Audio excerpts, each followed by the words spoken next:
Good morning students. तो आज की क्लास में हम पढ़ने वाले हैं नाभिकीय विखंडन के बारे में। तो नाभिकीय विखंडन यानी नाभिक का विखंडन। नाभिक का विखंडन, नाभिक छोटे छोटे पार्ट्स में डिवाइड हो जाता है, यानी भारी नाभिक को कितने भागों में, दो भागों में, हल्के भागों में विभक्त हो जाता है।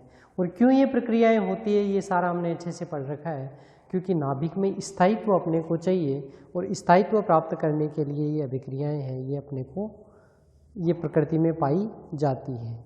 ठीक है, तो आज की क्लास में हम यही पढ़ने वाले हैं नाभिकीय विखंडन के बारे में।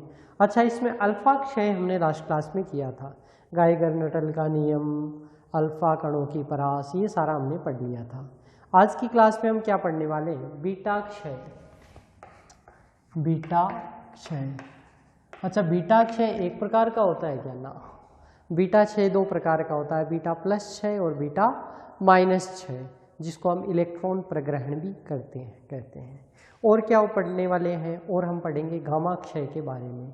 गामा क्षय यानी अस्थायी रूप से जब नाभिक के पास ऊर्जा ज़्यादा होती है तो थोड़ी ऊर्जा को, यानी बिना वो विभक्त हुए थोड़ी सी ऊर्जा रिलीव की और स्थायी अवस्था में आ गया, तो उसको हम क्या कहते हैं, गामा क्षय। तो अल्फा, बीटा और गामा क्षय, ये आज अल्फा क्षय पढ़ लिया, बीटा क्षय और गामा क्षय है वो हम इसमें पढ़ने वाले।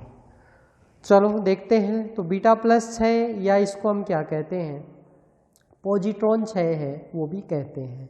जैसे अगर इसके बारे में कहा जाए तो ZXA, अभिक्रिया से इसको समझते हैं, ZXA है, और इसको अगर इसमें से एक बीटा क्षय का, बीटा कण का क्षय हो जाए तो अपने को क्या मिलेगा, Z-1YA प्लस 1E0 प्लस ऊर्जा। ऊर्जा तो हर नाभिकीय ऊर्जा में मिलती है, ठीक है ना। तो क्या किया कि एक अपने पास में एटम था और वो एटम, उसमें से क्या हुआ, एक बीटा कण का क्षय हुआ। बीटा क्षय हुआ तो उसमें उसके परमाणु क्रमांक में एक की कमी आई, लेकिन द्रव्यमान संख्या में कोई परिवर्तन नहीं हुआ। तो इसको हम क्या कहते हैं, बीटा क्षय या पॉजिट्रॉन क्षय। इस अभिक्रिया में जो नया तत्व है उसके परमाणु क्रमांक में एक की कमी हो जाती है और द्रव्यमान संख्या क्या रहती है, समान। ठीक है, यानी हम ये भी कह सकते हैं कि इस अभिक्रिया में नाभिक के अंदर है वो एक प्रोटॉन है, वो किस में विभक्त हो जाएगा, न्यूट्रॉन और पॉजिट्रॉन में। ठीक है ना, एक प्रोटॉन है वो किस में विभक्त हो जाएगा, एक न्यूट्रॉन। तो न्यूट्रॉन क्या होता है, अच्छा न्यूट्रॉन, एक न्यूट्रॉन और एक पॉजिट्रॉन। ठीक है, 1E0। अब देख लो, 1 + 0 1 और 0 + 1 1। ठीक है, इस प्रकार की ये अभिक्रिया किसमें होती है, आपके बीटा प्लस क्षय में होती है। ठीक है, दूसरा है इलेक्ट्रॉन प्रग्रहण। तो इलेक्ट्रॉन प्रग्रहण यानी इसमें परमाणु के अंदर है, नाभिक है, वो क्या करता है, कक्षीय इलेक्ट्रॉन को प्रग्रहण कर लेता है। बहुत ही अच्छी विक्रिया है इलेक्ट्रॉन का प्रग्रहण, यानी इलेक्ट्रॉन को ग्रहण तो करेगा, लेकिन कि कौन से इलेक्ट्रॉन को, तो नाभिक है, और नाभिक अपन जानते हैं प्रकृति कहाँ पाया जाता है, केंद्र में पाया जाता है। बाहर क्या रहेंगे, इलेक्ट्रॉन। तो ये क्या करेगा, अब इलेक्ट्रॉन, नाभिक के ऊपर धनावेश तो होता ही है, तो धनावेश के कारण क्या होता है, आकर्षण होता है, और आकर्षण के कारण ये बाहर वाले को क्या करेगा, एब्जॉर्ब कर लेगा। ठीक है, यानी बाहरी कक्षा में उपस्थित इलेक्ट्रॉन को एब्जॉर्ब करना क्या कहलाता है, आपका इलेक्ट्रॉन प्रग्रहण। ठीक है, और इस स्थिति के अंदर जो अभिक्रिया होगी वो क्या हो जाएगी, तो ZXA, ये तो रहता ही है, प्लस -1E0 क्या हो जाएगा, तो देख लो Z-1X, अच्छा x की जगह क्या हो जाएगा, YA प्लस ऊर्जा। अगर आप कहें तो इसकी ठीक विपरीत ये वाली है ना, तो क्योंकि ये 1E0 था, इधर 1E0 था, इधर चला गया तो क्या आ गया आपका -1E0। ठीक है, तो ये आपके किसको व्यक्त कर रही है, इलेक्ट्रॉन प्रग्रहण को। इस अभिक्रिया में नए तत्व के परमाणु क्रमांक में एक की कमी हो जाएगी और द्रव्यमान संख्या क्या रहेगी, एज इट इज, यानी उसमें कोई परिवर्तन नहीं होता है। दूसरे फॉर्म में भी अगर इसको हम लिखें, जैसे इसके फॉर्म में मैं लिखूं तो 1p1 proton plus 1e0 -1e0, ठीक है ना, -1e0, तो ये क्या हो जाएगा 0n1। देख भी सकते हैं 1 1 1 -1 0 हो गया, तो 0 क्या बन गया, न्यूट्रॉन, ठीक है। यानी कह सकते हैं अपन की एक प्रोटॉन और एक इलेक्ट्रॉन मिलकर किसका निर्माण कर देते हैं, न्यूट्रॉन का निर्माण कर देते हैं, ठीक है। तो ये हमने किसके बारे में पढ़ा है, दो अभिक्रियाएं हो गई हमारी, बीटा प्लस क्षय और इलेक्ट्रॉन प्रग्रहण। ऐसे ही एक अभिक्रिया और है, वो क्या है, गामा क्षय। तो जब कोई भी रेडियो एक्टिव नाभिक है वो अल्फा कण का प्रकीर्ण, अल्फा कण बीटा कण या इलेक्ट्रॉन प्रग्रहण करता है तो वो अस्थायी अवस्था में आता है, ठीक है। और स्थायी अवस्था में जब भी कोई रेडियो एक्टिव नाभिक अल्फा या बीटा कण उत्सर्जित करता है तो इन कणों के साथ उच्च ऊर्जा की विकिरणें भी निकलती है। ये विकिरण, इन विकिरणों की प्रकृति कैसी होती है, विद्युत चुंबकीय तरंगों की होती है। और ये किस में होती है, तो फोटोन के रूप में उत्सर्जित होती है, और ये क्या कहलाती है, गामा किरणें, ठीक है। तो ये दोनों आपके क्लियर आ गए। छोटे क्वेश्चन बनते हैं आपके इलेक्ट्रॉन प्रग्रहण और ये सारे।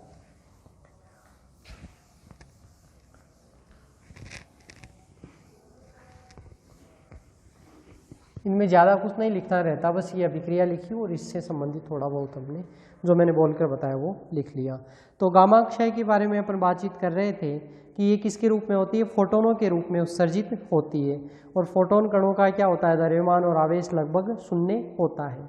तो गामा क्षय में कौन कौन से नियमों संतुष्ट होने चाहिए, तो एक तो द्रव्यमान संख्या का संरक्षण होना चाहिए, यानी अगर ZXA ये हमारे पास में है ZXA, तो इससे वापस भी क्या मिलेगा, ZXA प्लस गामा किरण, ठीक है ना। यानी हमारे पास में ये जो सिंबल स्टार का दिखा रखा है ये किसका है, ये इसके अस्थायित्व को व्यक्त करता है, ठीक है। या दूसरा मैं कहूँ इस प्रकार से भी कह सकता हूँ Z-2 और Y2He4 A-4 plus alpha plus gamma, इस प्रकार से भी व्यक्त कर सकता हूँ, ठीक है ना। यानी ये एक अक्स कोई अपने पास परमाणु नाभिक है जो किसको रिलीव कर रहा है, अल्फा कण को रिलीव कर रहा है, और इसके साथ में क्या प्राप्त हो रही है, अपने को गामा विकिरणें वो प्राप्त हो रही है, ठीक है ना। ऐसे ही ये किसका व्यक्त करता है, द्रव्यमान ऊर्जा का भी संरक्षण होता है। जब उत्तेजित नाभिक ऊर्जावस्था E2 से मूल अवस्था में संक्रमण करता है, देखो दो प्रकार के हमने फोटोन उत्सर्जन है, सीधी बात है। तो फोटोन, तो ये मैं कहूँ कि एक ऊर्जा स्तर है E1 और दूसरा ऊर्जा स्तर क्या है E2, ठीक है। और जब भी इलेक्ट्रॉन हमेशा सतत ऊर्जा कभी भी उत्सर्जित नहीं करता है, फोटोन जो क्वांटम सिद्धांत है उसके अनुसार कोई भी जो कण रहेगा अगर उत्सर्जित यहाँ से होता है तो ये किसके रूप में ऊर्जा उत्सर्जित करता है, फोटोन के रूप में। तो E2 माइनस E1 और E2 माइनस E1 का जो मान होगा वो क्या अपने को मिलेगा, He, ठीक है ना। इस प्रकार से मान अपने को प्राप्त होता है, यानी यहाँ पर क्या होता है, द्रव्यमान ऊर्जा का संरक्षण भी होता है। तीसरा जो है रेखीय संवेग और कोणीय संवेग का संरक्षण, ठीक है। यानी यदि जनक नाभिक स्थिर हो तो गामा किरणों के उत्सर्जन इस प्रकार से होता है कि उत्पाद नाभिक का जो रेखीय संवेग है वो क्या हो, फोटोन के रेखीय संवेग के साथ में बराबर और निश्चित विपरीत दिशा में हो।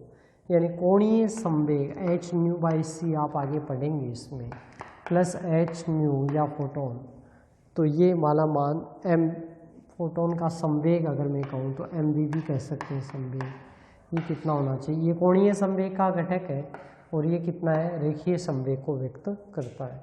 तो इस प्रकार से इनका परिवर्तन होता है कि कुल क्या हो जाए 0। यानी तीन चीज़ों का संरक्षण हो गया, द्रव्यमान का संरक्षण हमेशा होता ही है। इसमें कोणीय संवेग और रेखीय संवेग का संरक्षण रहेगा। और ये किसका व्यक्त करता है, आपके जो पहला है ऊर्जा संरक्षण। तो रेखीय संवेग, कोणीय संवेग संरक्षण, आवेश, द्रव्यमान संख्या संरक्षण और द्रव्यमान ऊर्जा का संरक्षण। तो 3 प्रकार के संरक्षण हमने पढ़े हैं। ठीक है, अब हम पढ़ेंगे, अब ये जो बेसिक सी इंफॉर्मेशन थी, यानी छोटी छोटी परिभाषाएं थी हम कह सकते हैं, या छोटी छोटी अभिक्रियाएं थी, वो सारी हमने पढ़ ली है। अब हम आते हैं इस यूनिट के बड़े क्वेश्चन के ऊपर। ठीक है ना, ये भाई आपकी दूसरी यूनिट चल रही है, नाभिकीय विखंडन और संलयन। तो इसके बारे में हम पढ़ रहे हैं। तो अभी हम पढ़ेंगे नाभिकीय विखंडन। तो नाभिकीय विखंडन क्या होता है, तो ब्राण्मय यूरेनियम 235 प्लस 0N1। ठीक है, और ये जब विभक्त होता है तो क्रिप्टॉन और बेरियम में ब्राण्मय यूरेनियम 236 अस्थायी का हो गया, और फिर किसमें है, क्रिप्टॉन और बेरियम में 36 क्रिप्टॉन। ये हो गया आपका ब्राण्मय यूरेनियम जो 236 है, वो किस किस में विभक्त हो गया, 36 ब्राण्मय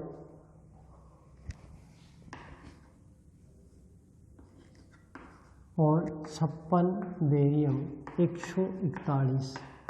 ठीक है, कितने हो गए, 2 और 1 3 4 13 233।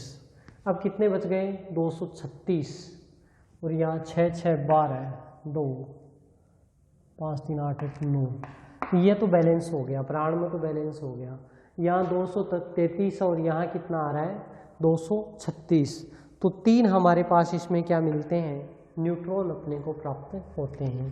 तो 3 0N1 प्लस नाभिकीय विखंडन ऊर्जा।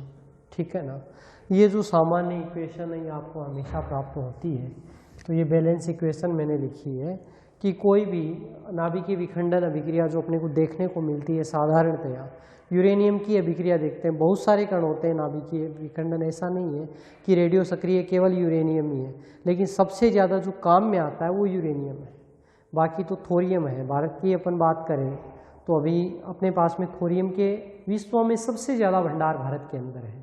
जो केरल की जो ये सैंड है, जो समुद्र की रेत है, उसके अंदर थोरियम प्रचुर मात्रा में मिलता है।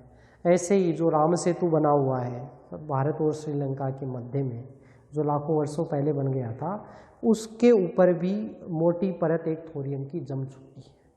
यानी समुद्र के अंदर से पर्याप्त भंडार, मोर देन सफिशिएंट थोरियम के अपने पास में है। लेकिन जो काम में लिया जाता है अभी तक वो किसका है, ब्राण्मय।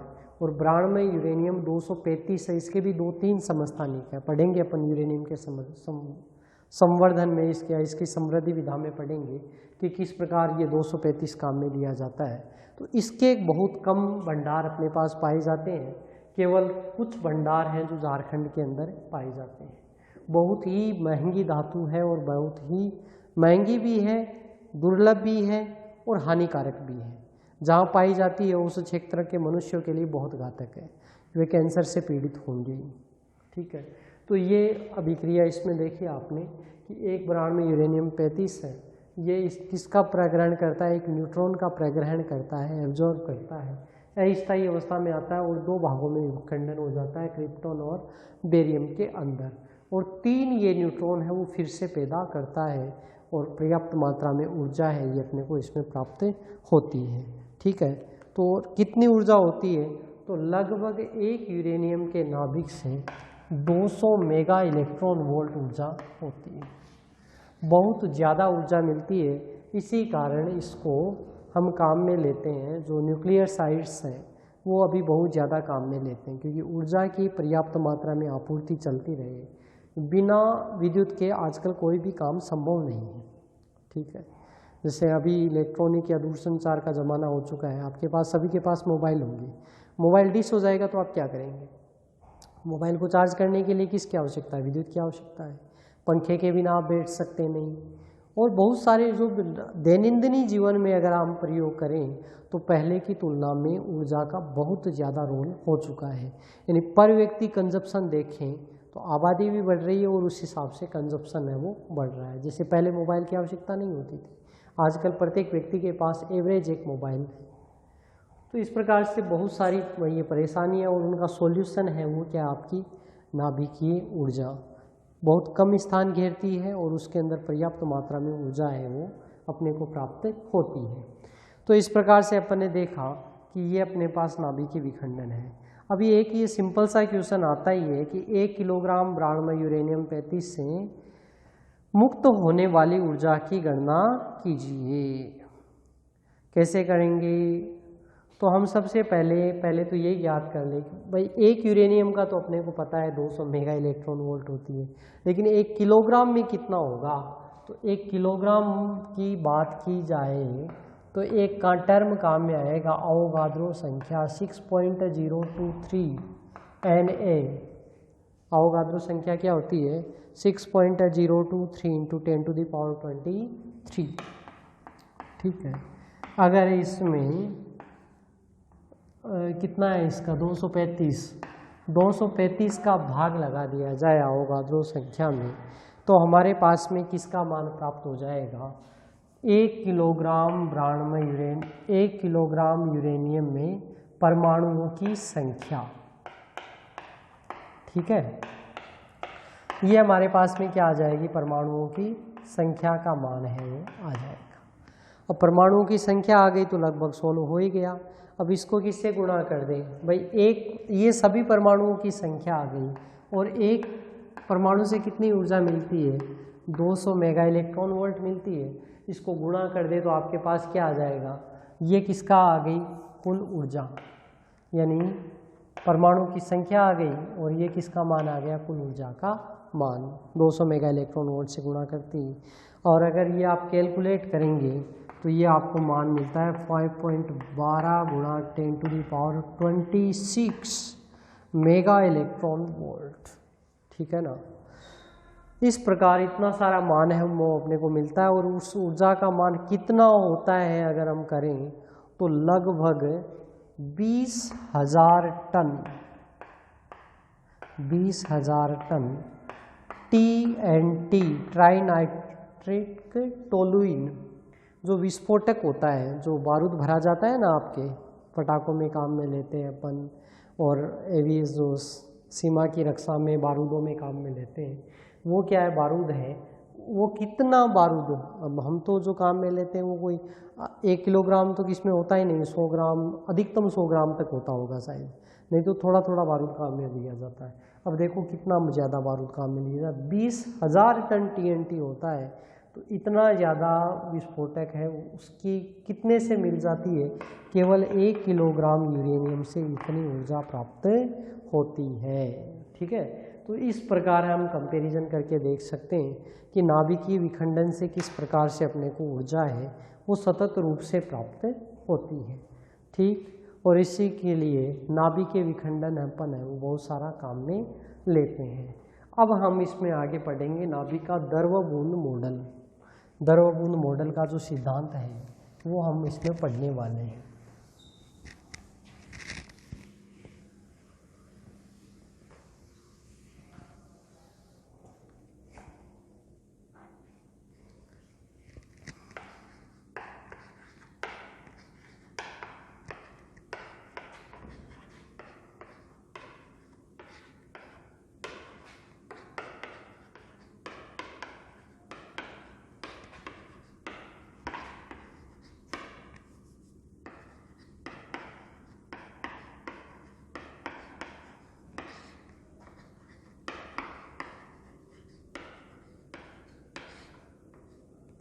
द्रवबूंद मॉडल के आधार पर नाभिकीय विखंडन।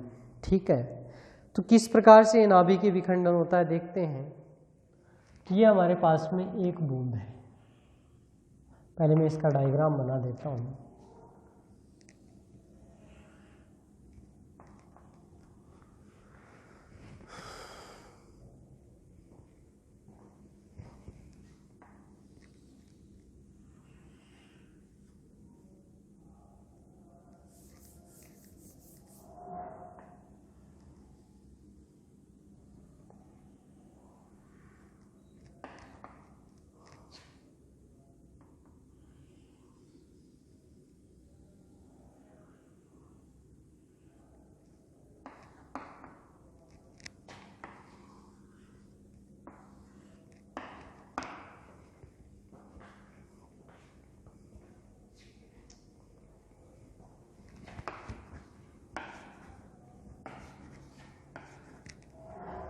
5 प्रक्रियाओं में मैंने इसको दर्शाया द्रव बूंद को कि एक आपके पास में द्रव बूंद है, टोटी पर आप देखते हैं कोई भी नल है उससे पानी जब टपकता है तो उसमें सामान्यतः क्या होता है, गोलाकार उसका सरफेस होता है और उस गोलाकार सरफेस का कारण क्या होता है, उसका पृष्ठीय तनाव। ठीक है, अब नाभिक के अंदर बात की जाए तो नाभिक के बारे में क्या होगी, नाभिक के अंदर पृष्ठीय तनाव कहाँ से आएगा, तो नाभिक के अंदर कूलाम का जो आकर्षण बल है, ठीक है ना, कूलाम का आकर्षण बल, प्रतिकर्षण बल और कौन से, तो साम्यानुभाविक द्रव्यमान सूत्र में आपने पढ़ा था असममित ऊर्जा और वो सारे फैक्टर काम करते हैं, लेकिन यहाँ तो सारे फैक्टरों के मिलने के कारण से सामान्यतया कूलाम का आकर्षण बल और ये काम में हम लेते हैं। ठीक है, तो इन सब के कारण से क्या होता है, वो नाभिक है वो अपने जो न्यूक्लियॉन्स हैं उनको बांधे रखता है, उनको बाहर नहीं जाने देता है और गोलाकार सरफेस उसकी बनती है। उसमें भी हमने देखा था पृष्ठीय तनाव इस प्रकार ये करता है, ठीक है ना, क्योंकि जो नाभिक है इस पर जैसे यहाँ पर न्यूक्लियॉन है उस पर इधर कार्य करेगा, इधर कार्य करेगा तो ये अंदर की ओर क्या करता है, खींचता है इसको, ठीक है ना, यानी इसको गोलाकार शेप इस प्रकार से बनती जाती है। जबकि भीतर कोई स्थित हो तो इसके क्या होगा, चारों तरफ बल लगेगा, जबकि इसमें ऐसा नहीं है, बाहर की ओर इसमें कोई बल नहीं लगता है। ठीक है ना, इस कारण इसकी क्या रहती है, गोलीय शेप वो प्राप्त होती है। अब जैसे जैसे न्यूक्लियॉन्स बढ़ते जाते हैं तो इसमें बढ़ते जाते हैं तो फिर क्या होता है, इसकी जो शेप है वो बदलनी शुरू हो जाती है। जैसे द्रव बूंद होती है उसके अंदर आप द्रव की मात्रा बढ़ाते जाते हो तो फिर क्या होती है, मोटी होती जाती है, या अब पानी टपकता है तो फिर देखते हो आप लंबी वो बूंद होती जाती है। ठीक है, इस प्रकार की स्थिति होती है वो प्राप्त होती है। फिर क्या होता है, और ज़्यादा उसके अंदर द्रव बढ़ता है तो फिर क्या होता है, अपने को लगता है कि ये गिरी लेकिन गिरती नहीं है। तो ऐसे ही क्या होता है, इसके अंदर ऐसी स्थिति है, यानी यहाँ से फिर इसके अंदर आ गई। अब इससे वापस जाना संभव नहीं होता, यहाँ से सी स्थिति से हम वापस ए तक पहुँच सकते थे लेकिन डी से वापस संभव नहीं है। फिर तो तय हो जाता है कि नाभिक वो दो भागों में टूटेगा ही। और ई भाग में क्या होता है, जैसे बूंद होती है द्रव्यमान बढ़ने पर स्थायित्व के लिए 2 बूंदों में टूट जाती है, इसी प्रकार से नाभिक है वो भी कितने भागों में, 2 भागों में विभक्त हो जाता है। किसने ये संरचना दी थी, तो बोर तथा व्हीलर ने द्रव बूंद मॉडल के आधार पर नाभिक के स्थायित्व की व्याख्या की। उन्होंने नाभिक को असंपीड्य द्रव बूंद के समान माना और ये जो व्याख्या है नाभिक में पृष्ठ तनाव बल और कूलाम बल के असंतुलन से उत्पन्न कंपनों के कारण उत्पन्न होती है। तो एक तो कूलाम बल है और एक असंपीड्य बल है, तो उनमें क्या होते हैं, परस्पर कंपन होते रहते हैं, यानी कभी कौन सी ऊर्जा ज़्यादा होती है, कभी कौन सी ऊर्जा ज़्यादा होती है, पृष्ठ तनाव बल और कूलाम तल। तो यहाँ पर देख रहे हैं ए स्थिति में नाभिक क्या है, गोलाकार असंपीड्य द्रव बूंद के समान माना गया है। इस स्थिति में जो पृष्ठ तनाव और जो दूसरा कौन सा आपका, एक तो पृष्ठ तनाव और एक कूलाम बल, वो दोनों एक दूसरे को संतुलित करते हैं, इसलिए क्या होता है, गोलाकार स्थिति अपने को इसमें प्राप्त होती है। ठीक है, लेकिन जब कोई विखंडनीय नाभिक का न्यूट्रॉन ग्रहण करता है तो वो उत्तेजित अवस्था में आ जाता है और इस प्रक्रिया में उत्तेजित नाभिक का पृष्ठ है वो कंपन प्रारंभ कर देता है। देखो यहाँ पर क्या कह रहे थे अपन कि यहाँ पर दोनों कौन कौन, एक तो कूलाम और एक पृष्ठ तनाव, दोनों क्या है, एक दूसरे को संतुलित करते हैं। चलो ठीक है भाई, और ये मान लिया हमने कि असंपीड्य है द्रव नाभिक। अब इसके बाद में जैसे इसने न्यूट्रॉन प्रग्रहण किया तो इसका क्या होगा, ये गोलाकार शेप तो छोड़ेगा और कौन सी में आने का प्रयास करेगा, दीर्घवृत्ताकार शेप में आने का प्रयास करता है। ठीक है, और ये क्या करता है, उसका जो नाभिक का जो पृष्ठ है वो कंपन करता है ऊर्जा के कारण, क्योंकि कभी कूलाम ज़्यादा होता है, कभी पृष्ठ तनाव ज़्यादा होता है, और इस कंपन से ये गामा या उस ऊर्जा को रिलीव करके वापस भी इसमें आ सकता है। ठीक है, नहीं तो फिर कंपन गति करना चालू रखेगा। ठीक, ऊर्जा इसको कहाँ से मिलेगी, तो वही न्यूट्रॉन की उसकी कुछ गतिज ऊर्जा है। ठीक, और वो गतिज ऊर्जा कौन ग्रहण करेगा, नाभिक ग्रहण करेगा। तो उस न्यूट्रॉन की गतिज ऊर्जा और बंधन ऊर्जा के रूप में ये ऊर्जा है वो ग्रहण करता है। यदि उत्तेजन ऊर्जा का मान अधिक नहीं हो तो पृष्ठ तनाव बल है नाभिक को पुनः स्थायी अवस्था में लाने का प्रयास करता है। कौन कार्य करेगा, उत्तेजन ऊर्जा, यानी न्यूट्रॉन कितनी ऊर्जा देता है। अगर ऊर्जा कम दे रहा है तो पृष्ठ तनाव बल क्या करेगा, इसको वापस इधर लाएगा। और अगर ऊर्जा ज़्यादा है, न्यूट्रॉन ज़्यादा देता है, तो ये वहाँ से कहाँ चला जाएगा, दूसरी आगे की स्थिति में चला जाएगा। ठीक है, हाँ। तेज इन दोनों के प्रभाव में नाभिक का पृष्ठ तब तक कंपन करता है जब तक नाभिक गामा किरणों के रूप में उत्तेजन ऊर्जा को उत्सर्जित करके प्रारंभिक स्थिति में ना आ जाए, और अधिक हो तो नाभिक डंबल आकृति ग्रहण कर लेता है। यानी हम क्या कह रहे हैं कि भाई दो ऑप्शन है नाभिक के पास में। एक ऑप्शन तो है कि वो गामा किरणों का उत्सर्जन करे और कहाँ चला जाए, वापस प्रारंभिक अवस्था में आ जाए। ठीक है, जहाँ ये दोनों बैलेंस अपने आप कर लेंगे उसको। मान लीजिए नहीं करता है गामा किरणों का उत्सर्जन, तो फिर क्या होगा, तो फिर वो कौन सी शेप में आ जाएगा, डंबल शेप यानी सी शेप के अंदर आ जाता है। ठीक, नाभिक में स्थित प्रोटॉनों के मध्य कूलाम के प्रतिकर्षण बलों के कारण डंबल के दोनों भागों की दूरी है वो बढ़ जाती है और वो क्रांतिक अवस्था को पार कर जाता है। यानी यहाँ पर क्या करेगा, फिर कूलाम का प्रतिकर्षण बल सक्रिय हो जाएगा, क्योंकि कूलाम जो प्रोटॉन्स है उनमें क्या रहेगा, प्रतिकर्षण बल कार्य करेगा, और उस प्रतिकर्षण बल के कारण से ये किस में आ जाता है, डी अवस्था के अंदर आ जाता है। और ये क्या कहलाती है, इसकी क्रांतिक अवस्था, क्रिटिकल स्टेज। मतलब यहाँ से जाने के बाद में वापस पुनः है प्रारंभिक स्थिति में जाने का विचार नहीं कर सकता है। तो कहाँ पर पहुँच गया अपना नाभिक, डी अवस्था में पहुँच गया। और डी अवस्था में नाभिक पुनः प्रारंभिक अवस्था में लौट नहीं पाता है और फाइनली क्या होता है, वो दो भागों में विभक्त हो जाता है। ठीक है, नाभिक के विखंडन की जो ये सभी प्रक्रियाएं हैं या सभी अवस्थाएं हैं वो कुछ समय के लिए होती है। एक विखंडन प्रक्रिया को पूर्ण होने में लगभग कितना समय लगता है, मेरे को समझाने में बहुत ज़्यादा समय लग गया, 10⁻⁻12 सेकंड का समय है वो इसमें लगता है। यानी बहुत ही फास्ट ये विक्रियाएं हैं वो होती हैं। ठीक है, तो इस प्रकार से विखंडन के लिए आवश्यक क्या है कि नाभिक का वो क्रांतिक अवस्था को पार करे, और इस अवस्था को पार करने के लिए नाभिक को दी गई ऊर्जा होती है वो क्या कहलाती है, इसकी सक्रियण ऊर्जा। ठीक है, अगर हम इसका डायग्राम बनाएं ऊर्जा और दूरी का, तो इस प्रकार से हम व्यक्त कर सकते हैं।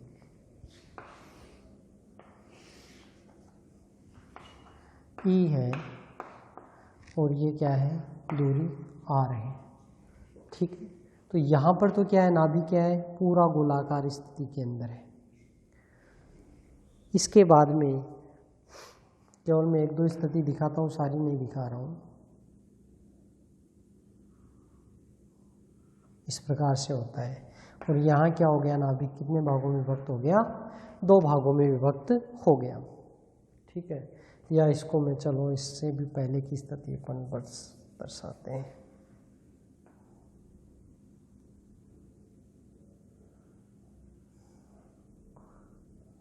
क्रांतिक अवस्था तक व्यक्त कर सकते हैं।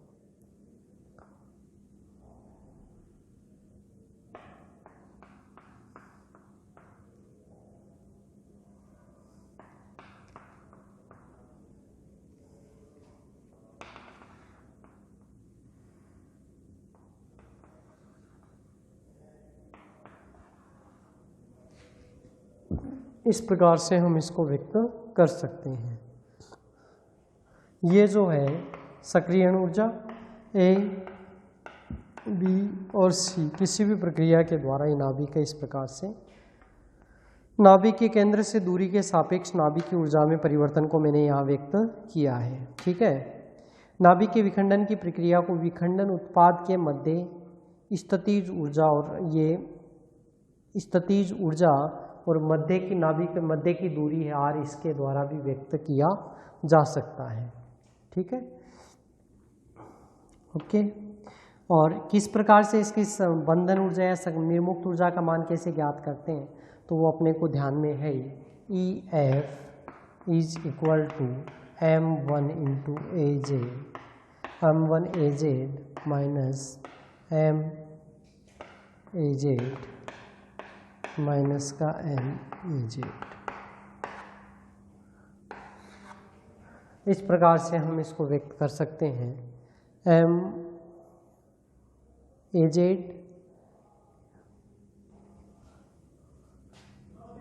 A1 Z1 और A2 Z2, ठीक है, गुणा। देखो आइंस्टीन का द्रव्यमान ऊर्जा संबंध हर जगह काम में आता है, E बराबर mc², और ये किसका मान है, डेल m का मान, जो हम ऑलरेडी पहले ही ज्ञात कर चुके हैं, ठीक है। इस प्रकार से भी व्यक्त कर सकते हैं, कैपिटल M AZ है, ये क्या है, विखंडित होने वाले नाभिक का द्रव्यमान है, यानी किसका मान है, इसका मान है। और हम कहें तो पहले भी अपन ने लिखा था, जो नाभिकीय विखंडन ब्रांड में यूरेनियम 235 है, वो तो ये है, बेरियम और क्रिप्टोन ये दोनों के मान हैं, ठीक है। और इनके अंदर जो द्रव्यमान क्षति हुई उसके बराबर क्या हो गया, अपने को किसका मान मिल गया, इसकी ऊर्जा का मान है वो प्राप्त होता है, ठीक है। EC है वो संयुक्त नाभिक की प्राचीर ऊर्जा है, वो कहलाती है। और ये ऊर्जा किसके, ये ऊर्जा है वो नाभिक के विखंडन से प्राप्त दो उत्पाद नाभिकों के मध्य कूलाम स्थितिज ऊर्जा के बराबर होती है। EC यहाँ पर मैंने व्यक्त किया है, क्या कहलाती है, आपकी सक्रिय ऊर्जा भी इसको हम कहते हैं, ठीक है। इसके बारे में बताया गया है। और इसका मान क्या होता है, तो EC का जो मान होता है Z1 Z2 E² upon Z1 plus Z2, ये निकाला था अपन ने मान ZA ZB के टर्म में, ठीक है ना। ये सॉरी Z1 Z2 नहीं, ये होता है R1 प्लस R2। R1 क्या है, Z1 की त्रिज्या है, और R2 क्या है, Z2 की त्रिज्या है। Z1 Z2 कौन से हैं आपके, तो एक तो बेरियम और एक क्या है, क्रिप्टोन है, ठीक है। इस ऊर्जा से अधिक नाभिक की ऊर्जा होने पर नाभिक की विखंडन की संभावना होती है, ठीक है। और ये तभी संभव है जब संयुक्त नाभिक का द्रव्यमान है उत्पाद नाभिकों के द्रव्यमान से अधिक हो, ठीक। तो ये हमने किसके बारे में पढ़ा, ये हमने पढ़ा नाभिक द्रव बूंद मॉडल के आधार पर नाभिकीय विखंडन। थ्योरेटिकल पूरा मैटर है, केवल एक ये डायग्राम है, इसको समझाना है। डेलम वाला अपने को ध्यान में इसको रख सकते हैं, ये वाला एक स्केच है वो भी आप खींच सकते हैं। तो ये आपका 3 या 3.5 नंबर बड़े क्वेश्चन में ये पूछा जाता है, बहुत अगर इजी पेपर हो तब ये क्वेश्चन आता है, द्रव बूंद मॉडल के आधार पर नाभिकीय विखंडन। तो आई होप ये क्लियर आपको हो गया होगा।